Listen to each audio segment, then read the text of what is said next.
नमस्कार. तुम्हाला सगळ्यांना 2026च्या खूप साऱ्या शुभेच्छा. आजच्या एपिसोडला जर शॉर्टमध्ये एक्सप्लेन करायला जाऊ तर इंदू थोडंफार का होईना इकडे करिश्मावरती भडकणार आहे आणि त्यानंतर ती तिला इन्फॉर्मेशन विचारणार की टायमिंग काय, कसं काय, सगळ्या गोष्टीचा ती छडा लावण्यावरती असणार आहे. तेवढ्यात आत्या तिथे येते आणि आत्यानी जे काय झालं त्याचा तमाशा सगळा सांगते. मीनवाईल इकडे इंद्रायणी मोठ्या बाईंना मनवायला जाणार आहे, पण बघूया त्याच्यामध्ये काय काय टर्न्स अँड ट्विस्ट येत आहेत. चल बघूया डिटेलमध्ये आजच्या एपिसोडमध्ये काय काय घडलंय. नमस्कार. आजच्या भागात आपण बघणार आहोत इकडे इंदू विचारत असते, मला एक सांग, तू जे बोलतेस ते सगळं खरं आहे ना? तेव्हा ती म्हणते, हो इंदू, त्याने माझ्यावरती हात टाकण्याचा प्रयत्न केला होता म्हणून मी त्याला धक्का दिला आणि तिथून पळून आली. तेव्हा ती म्हणते, खरंच ताई, तुझ्यावरती विश्वास ठेवू शकतो ना? तेव्हा ती म्हणते, इंदू, तुला माहितीये ना मी स्वार्थी आहे. मी स्वतःची शपथ घेते आणि सांगते की मी जे सगळं बोलते ना ते सगळं खरं आहे. तेव्हा ती म्हणते, ठीक आहे ताई, पण मला एक सांग, हे सगळं जेव्हा झालं तेव्हा तू का काही बोलली नाही आणि तू जेव्हा तिथं निघाली तेव्हा काय वेळ झाला होता, काही तुला आयडिया आहे का? तेव्हा ती म्हणते, हो इंदू, मला आठवते, कारण की मी माझा फोन बघितला होता आणि तेव्हा 11:50 झाले होते, कारण की मला स्पष्टपणे आणि क्लिअर कट आठवतं. तेव्हा इंदू म्हणते, अच्छा, म्हणजे जेव्हा आदोक्षज निघाला त्यानंतर तू गेली आणि तू निघण्याच्या अराउंड 10 मिनिटांनंतर मोहितचा खून झाला आहे. मग आता हे सगळं कोणी केलं असेल? पण करिश्माताई, मला एक गोष्ट सांग, जेव्हा आदोक्षजला अटक झाली होती तेव्हा तू का काय बोलली नाही की तू सुद्धा मोहितला भेटायला गेली होती? तेव्हा ती म्हणते, हे बघ, सुंठे वाचून खोकला जात होता आणि माझ्यावरती आलं नव्हतं म्हणून मी पळण्याचा प्रयत्न केला. तुला तर माहिती आहे मी किती स्वार्थी आहे, पण यावेळेला तू आठवण ठेव इंदू, तू माझी बहीण आहेस आणि माझ्या वडिलांनी तुझ्यासाठी खूप काही केलं आहे. मग आता तुला सगळ्या गोष्टीचं पांग फेडायची वेळ आली आहे, हे आठवण ठेव. तेव्हा इंदू म्हणते, तुला तर 2-3 कानाखाली वाजवायला पाहिजेत. काय बोलते तुझं, तुला तरी कळतंय का? तेव्हा ती म्हणते, हे बघ, मला माहिती आहे मी जरा जास्तच बोलते, पण इंदू, तुझ्याशिवाय मला कोणीच वाचू शकत नाही. प्लीज मला या सगळ्यातून वाचव ग. मी खरंच काही केलं नाही, मी खरंच सांगते ना. तेवढ्यात तिथे आत्या येतात आणि म्हणायला लागतात, काय करू इंदू, मला खरंच काही समजत नाही आहे. सगळी जमीन पायाखालून निघून गेली आहे असंच वाटत आहे. तेव्हा इंदू म्हणते, काय झालं आत्या, तू एवढी टेन्शन मध्ये काय आहे?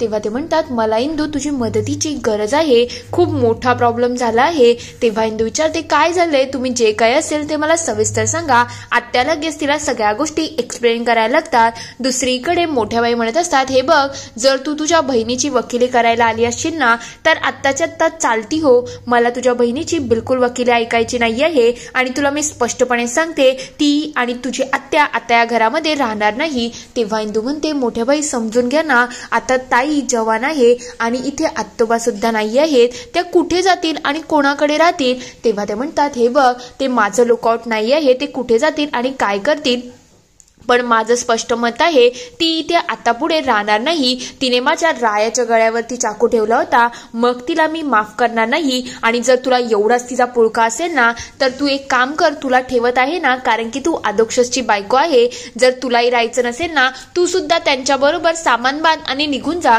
तेव्हा इंदू म्हणते, मी रिक्वेस्ट करते मोठ्या बाई, जरा समजून घ्या ना, आता खरंच त्यांना आपली गरज आहे, तुम्ही असं त्यांच्याबरोबर नका ना वागू. तेव्हा ती म्हणते, ज्या लोकांनी माझ्या थालीमध्ये खाऊन तिथेच त्यांच्यामध्ये छेद केला असेल ना, अशा लोकांना मला घरामध्ये ठेवायचं नाही. आणि आता जास्त काही बोलू नको, गपचूप इथून निघ, मला तुझं काहीच ऐकून घ्यायचं नाही. मी क्लिअर आहे या गोष्टीत का ती या घरामध्ये राहणार नाही म्हणजे नाही. एक काम कर, पहिले माझ्यासाठी पाण्याचं पेला घेऊन ये, इथलं पाणी संपलं आहे. इंदू खाली येते आणि ती थोड्या काळजीमध्येच असते की सगळ्यातून कसा मार्ग काढू.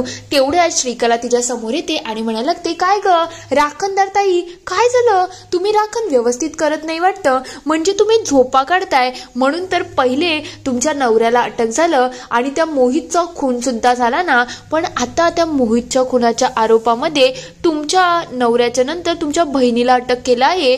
कसं तुम्ही या सगळ्यातून मार्ग काढणार हो? काही ठामपट्टा लागतोय का तुम्हाला की कोणी हे सगळं केलं असेल आणि कोणाचा याच्यामध्ये हात असेल? इंदू तिला म्हणत असते, ए गप्प राग तू. तेवढ्यात तिथे पोलिसांची एंट्री होते आणि म्हणायला लागतात, इंद्रायणी मॅडम, आम्ही ते कामासाठी आलो आहोत, करिश्मा कुठे आहे? तेव्हा इंदू म्हणते काय झालं सर, तुम्ही अचानक इथे कसे काय? तेव्हा ते म्हणतात तुम्ही आम्हाला कायदा शिकवणार त्याच पहिले मी तुम्हाला सगळं एक्सप्लेन करून देतो. खरं म्हटलं तर लेडी कॉन्स्टेबल आम्ही बरोबरच आणली आहे आणि त्याबरोबर आमच्याजवळ एक वॉरंट सुद्धा आहे जे करिश्माला अटक करण्यासाठी आहे. हे ऐकल्यानंतर करिश्माच्या चेहऱ्याचा रंग चढून गेलेला असतो. तेवढ्यात ते म्हणतात हे घ्या, तुम्ही पहिले वॉरंट वाचून घ्या, काही चूक असेल तर तुम्ही कळवा आम्हाला, कारण की तुम्हाला जरा कायद्याचा जास्तच नॉलेज आहे ना. इंदू लगेच वॉरंट वाचायला लागते आणि तिची काळजी अजूनच वाढते. तेव्हा ते म्हणतात तुम्हाला अजून एक गोष्ट सांगायची आहे, आमच्याकडे आता आय विटनेस सुद्धा आहे आणि त्यामुळे तुमची बहिणीला आता अटक होणार आहे. तेव्हा ती म्हणते अचानक आय विटनेस कुठून आला? तेवढ्यात सुशीला आत्या म्हणायला लागतात साहेब माझ्या मुलीकडून चूक झाली आहे, प्लीज तिला माफ करा, ती मोहितचा खून करूच शकत नाही. तेवढ्यात करिश्मा म्हणायला लागते हो सर मी काही खून बिन केला नाही, प्लीज मला अटक करू नका. तेवढ्यात लेडी कॉन्स्टेबल तिच्या जवळ जाते आणि करिश्माच्या हाताला बेड्या घातलेल्या असतात. ते बघतात सगळे तिला वाचवण्याचा प्रयत्न करायला लागतात. तेव्हा सुशीला आत्या म्हणतात प्लीज पोलीसवाले असं काही करू नका, माझी मुलगी छोटी आहे, तिच्याकडून चूक झाली असेल पण ती एवढा मोठा गुन्हा करणार नाही. तेव्हा ते म्हणतात हे बघा मी तुम्हाला पहिल्यांदाच सांगतोय की पोलिसांच्या कामामध्ये अशी लुडबुड करू नका, नाही तर मी तुम्हालाही अटक करू शकतो, उगाच मध्ये मध्ये करणं सोडून टाका. तेव्हा ती म्हणते करा मला अटक, मला काही फरक पडत नाही, अटक करा, फाशी द्या, जे करायचे ते करा, पण माझ्या पुरीला घेऊन जाऊ नका. अहो नाजूक लेकरू येते, त्याला एवढं शहाणपण सुद्धा नाही आहे, तुम्ही नका ना तिला अटक करू, खरंच तिने काही केलं नाही. तेवढ्यात इंदू त्यांना अडवते आणि म्हणते आत्या तू शांत हो, ते त्यांचं काम करत आहे आणि तू असं त्यांना बोलू शकत नाही ग. तेव्हा ती म्हणते इंदू तू तरी समज ना आपल्या करिश्माने काय केलं नाही, ते तुझं ऐकतात ना त्यांना एकदा सांग ना की करिश्माला असं घेऊन जाऊ नका, हे काही बरोबर नाही आहे. हे ऐकलं तर मोठ्या बाई खूप चिडलेल्या असतात. तेव्हा सुशीला आत्या म्हणतात सर ऐका ना, माझी मुलगी अशी नाही आहे की कोणाचा खून करेल. रायाच्या गळ्यावरती तिने चाकू धरला कारण की ती घाबरली होती, पण त्यानंतर ती असं कधीच काही करणार नाही, मी तुम्हाला खात्री देते ना, प्लीज तिला सोडवा ना. हे सगळं ऐकल्यानंतर श्रीकला खूप खुश झालेली असते. तेवढ्या सुशीला आत्या म्हणतात करिश्मा काहीतरी तर बोल ना, अगं बोल की काहीतरी. तेव्हा करिश्मा म्हणायला लागते मी काय बोलू, आम्ही खरंच काही केलेलं नाही आहे. इंदू तू सांग ना ग त्यांना, माझी काही चूक नाही आहे साहेब, मी खरंच काही दोषी नाही आहे. तेवढ्या सुशीला त्या इंदूला म्हणायला लागतात इंदू तू तरी बोल ना ग, समजो ना त्यांना की करिश्माला घेऊन जाऊ नका, प्लीज ऐका ना सर, नका ना माझ्या करिश्माला घेऊन जाऊ, तिचा या सगळ्यामध्ये काहीच दोष नाही आहे. तेवढ्यात तिकडे नारायणीताई आणि शकुंतला काकू तिला बाजूला घेऊन जातात आणि म्हणतात हे बघा तुम्ही शांत व्हा, इंद्रायणीकडून जे काही होईल ना ते सगळं करिश्माला वाचवण्यासाठी ती करेलच. तेवढ्यात पोलीस इकडे करिश्माला घेऊन जातात. ते बघता सुशीला त्यांना खूप त्रास होत असतो. तेव्हा ते म्हणतात इंदू वाचू ना ग तिला, तिला असं घेऊन जाऊ नका साहेब, थांबा ना. तेवढ्यात मोठ्या बाई म्हणायला लागतात बरोबर आहे, तिला अटकच करा, तसंही खाल्ल्या मिठाला ती जागलेली नाही आहे, तिला पुन्हा या घरात आणू नका. तेवढ्यात इकडे सुशीला त्यांची अवस्था खराब झालेली असते.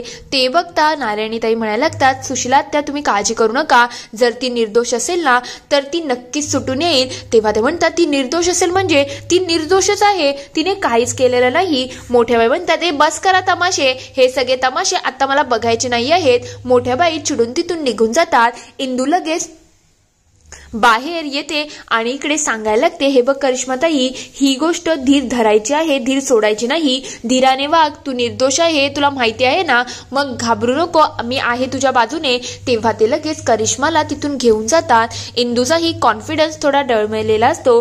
तेवढ्यात श्रीकला तिच्या समोर येते आणि चुकचुक करत तिला इशारा करत असते की सगळं तर तुझ्या हातून गेलं. इंदूला तिच्यावरती खूप राग आलेला असतो. थोड्या वेळानंतर इंदू आदोक्षजला म्हणायला लागते आदू मला खरंच वाटतंय करिश्माताईने काही केलेलं नाही आहे. तेव्हा तो म्हणतो ते असू शकतं पण आपण याच्यामध्ये नाही पडायला पाहिजे. तेव्हा ती म्हणायला लागते तू असं कसं बोलतोय रे, आपण नाही पडायचं, माझी बहीण आहे ती. तेव्हा तो म्हणतोय हे बघ करिश्मा किती स्वार्थी आहे आणि किती रेम्या डोक्याची आहे, तुला सुद्धा चांगलंच माहिती आहे ना, ती फक्त आणि फक्त स्वतःचा विचार करते आणि ती स्वार्थासाठी कोणत्याही हदाला जाऊ शकते. तेव्हा इंदू म्हणते हो मला समजते, पण आता आपल्याला तिची मदत करायला पाहिजे. मला असं वाटते आपल्या इथला जो सगळ्यात भागडार वकील आहे ना, जो सगळ्या गोष्टींच्या तळापर्यंत जातो ना, आपल्याला त्यांनाच तिच्यासाठी उभं करायला पाहिजे. तेव्हा अधोक्षज म्हणतो तुला माहिती आहे का त्यांची फीस किती असते. तेव्हा इंदू म्हणते त्यांची फीस किती असो पण ते सगळी केस खूप छान प्रकारे हँडल करतील आणि मला असं वाटते तेच हे सगळं करू शकतात. मग ताईसाठी हे सगळं तर आपल्याला करायलाच लागेल ना. तेवढ्यात तिथे मोठ्या बाई येतात आणि म्हणायला लागतात, काय ग तुला काय वाटलं, या घरातून त्या करिश्मासाठी मी पैसा देणार आहे का? एक दमडी सुद्धा दिग्रसकरांच्या घरातून तिला मिळणार नाही. तेव्हा अधोक्षज म्हणतो, आई जरा ऐकून तर घे. तेव्हा ते म्हणतात, मला कोणाचं काही ऐकायचंच नाही आहे, त्या मुलीसाठी या घरातून बिलकुल पैसा मिळणार नाही. तेव्हा इंदू म्हणते, मोठ्या बाई आता वकिलाची गरज तर आहे ना, आणि वकील केला नाही तर ताईला निर्दोष कसं बाहेर काढायचं. तेव्हा ते म्हणतात, हे बघ ती निर्दोष आहे की नाही याच्याशी माझा काहीच घेणं देणं नाही, पण माझ्या रायाच्या गळ्यावरती तिने चाकू धरला होता, मग या पोरीसाठी या घरातून एक दमडी सुद्धा भेटणार नाही. बाकी तुला काय करायचंय ते कर, नाही तर तुझ्या आत्याला सांग, जे काय जमतंय ते करून घ्या. इकडे अधोक्षजला तिथे सोडून इंदू मागे मागे मोठ्या बाईंच्या रूम मध्ये येते. तेव्हा मोठ्या बाई म्हणतात, काय चाललंय तुझं, सतत त्या करिश्माची एवढी का बाजू घेते. तेव्हा ते म्हणते, हे बघा मोठ्या बाई जरा समजा ना तिची अवस्था काय आहे. तेव्हा ते म्हणतात, अगं तुला अक्कल आहे की नाही, त्या मुलीने किती तुझ्या विरुद्ध षडयंत्र केले आहेत आणि कितीतरी वेळा तुला काय काय बोलली आहे, तरी सुद्धा तुला त्याच मुलीची बाजू घ्यायची आहे जी आपल्या घराच्या मुळावरती उठली, त्या मुलीची तू बाजू घेते का. तेव्हा ती म्हणते, हे बघ मोठ्या बाई कसं आहे माहिती का, सुशीला आत्याला हे कोर्ट कचेरी काही जमणार नाही आणि आत्तोबा सुद्धा इथे नाही आहेत, मग आपल्याला तर त्यांच्यासाठी या गोष्टी करायलाच लागतील ना. तेव्हा मोठ्या बाई म्हणतात, तुला माहितीये का ती करिश्मा कशी होती, तुझ्या चाड्यावळ्या माझ्याजवळ येऊन सांगायची आणि त्याचमुळे आपल्या दोघींमध्ये कितीतरी वेळा भांडण झालं आहे. तेव्हा इंदू म्हणते, पण तुम्ही सुद्धा तिला अडवलं नाही ना, आणि तुम्ही तिचे कान पिळले नाही, म्हणून तर हे सगळं झालं आहे ना. तेव्हा ते म्हणतात, काय ग तुझ्याशी थोडं गोड बोलते तर तू काय आता माझ्या डोक्यावर नाचायला लागणार का, तुझं तोंड जरा जास्तच चालायला लागलं आहे. तेव्हा ते म्हणते, तसं नाही मोठ्या बाई, पण यावेळेला आपल्याला त्यांची साथ द्यायला पाहिजे ना. तेव्हा ते म्हणतात, हे बघ मी तुला स्पष्ट आणि क्लिअर कटच सांगते, त्या मुलीसाठी मी एकही पैसा देणार नाही. तेव्हा ते म्हणतात, जर पैसा न घेता काम झालं तर चालेल का. तेव्हा ते म्हणतात, तुला जे करायचे ते कर, पण माझं डोकं खाऊ नको, नाहीतर तुझ्या आत्याला सांग फुकटमध्ये काही होत असेल तर ते बघा, पण इथून काही 1 रुपया सुद्धा मिळणार नाही. हे सगळं बोलल्यानंतर मोठ्या बाई तिला रूम मधून हाकलून देतात. तेव्हा इंदू खूप खुश झालेली असते. तेव्हा ती म्हणते, फुकटमध्ये करायचं आहे ना, मग तुम्ही का काळजी करताय, इंदू आहे ना, इंदू जे करायचं आहे ते आता नक्कीच करणार आहे. तिच्या चेहऱ्यावरती स्माईल आलेली असते. दुसरीकडे पप्प्या इकडे इंदूला भेटलेला असतो. तेव्हा तो म्हणतो, इंदू तू काय चीज आहेस ना, मला खरंच समजत नाही, अख्ख्या घराची तुझ्यावरती जबाबदारी असते, एवढ्या सगळ्यांच्या अपेक्षा असतात, तू हे सगळं कसं हँडल करते ग. तेव्हा ती म्हणते, मी एवढा विचार करत नाही, माझ्या ज्या काही अपेक्षा असतील ना त्या विठुरायाच्या चरणावरती ठेवते. तेव्हा तो म्हणायला लागतो, खरंच विठुराया तुझ्या या भक्तावरती तुझी खरंच खूप कृपा आहे, आणि या माझ्या बहिणीला ना थोडी अक्कल सुद्धा दे की सगळ्यांचं सगळंच तिला करायचं असतं. तेव्हा इंदू म्हणते, पण आपल्याला करिश्माताईचा विचार करायला पाहिजे की तिने खरंच खून केलेला नाही आहे. तेव्हा पप्पा म्हणतो, मला एक सांग, जेव्हा तुला तिने सगळ्या गोष्टी सांगितल्या होत्या तेव्हा ती तुला काही बोलली का, की तिने जाता येता कोणाला बघितलं का. तेव्हा तो म्हणतो, तेव्हा इंद्रायणी म्हणायला लागते, नाही रे मला ती असं काही बोलली तर नाही. तेव्हा तो म्हणतो, हे बघ ती करिश्मा आहे ना ती खूप शातीर आहे, तिचं सगळीकडे लक्ष असतं, मग तिने एवढी मोठी गोष्ट कशी बघितली नसेल की जो आय विटनेस आहे तो तिच्या नजरेतून कसा काय जाऊ शकतो. तेव्हा ती म्हणते, ते मला सुद्धा माहिती नाही, पण ती आय विटनेस बद्दल मला काहीच बोलली नाही. तेव्हा तो म्हणतो, मग आता आपल्याला शोधायला पाहिजे हा आय विटनेस कोण आहे, कुठला आहे, आणि हा आपल्या गावचा आहे की बाहेरचा आहे, याच्यावरती भरपूर गोष्टी अवलंबून असतील. इंदू ही सगळ्या गोष्टींचा बारकाईने विचार करायला लागते. इथे हा एपिसोड संपतो. पुढील भागात आपण बघणार आहोत. इकडे पोपटराव विचारत असतात, काय ग श्रीकला हा माणूस कोण आहे. तेव्हा तो म्हणतो, साहेब मी खूप कामाचा माणूस आहे, तुम्हाला समजेलच मी काय काम करणार आहे. श्रीकला त्याला बघून खूप खुश असते. इकडे श्रीकला रत्नाला म्हणत असते, रत्ना मला अजून अर्काची खूप गरज आहे. तिचं हे सगळं बोलणं इकडे मोठ्या बाई बघतात आणि ते बघता श्रीकला खूप घाबरून गेलेली असते. तर दुसरीकडे इकडे तो माणूस पोलिसांच्या जवळ जातो आणि म्हणायला लागतो, त्या करिश्मालाच मी बघितलं होतं मोहितरावाला मारताना, तिनेच त्यांना मारण्याचा प्रयत्न केला हे मी माझ्या डोळ्याने बघितलं आहे ना. इकडे इंदू थोड्या काळजीमध्ये असते. तेवढ्यात तिथे अधोक्षज येतो आणि म्हणायला लागतो, आता करिश्माला एकच वकील बाहेर काढू शकतो आणि तो वकील आहे ते म्हणजे सौ इंद्रायणी अधोक्षज दिग्रसकर. हे ऐकल्यानंतर इंदूच्या चेहऱ्यावरती एक स्माइल येऊन जाते. इथे हा पूर्ण एपिसोड संपतो. आता खरंच इंदू करिश्माला या संकटातून वाचू शकेल की नाही, तुम्हाला काय वाटतं ते मला कमेंटमध्ये नक्की कळवा. व्हिडिओ आवडला असेल तर लाईक, शेअर, सबस्क्राईब करायला विसरू नका. Thank you for watching.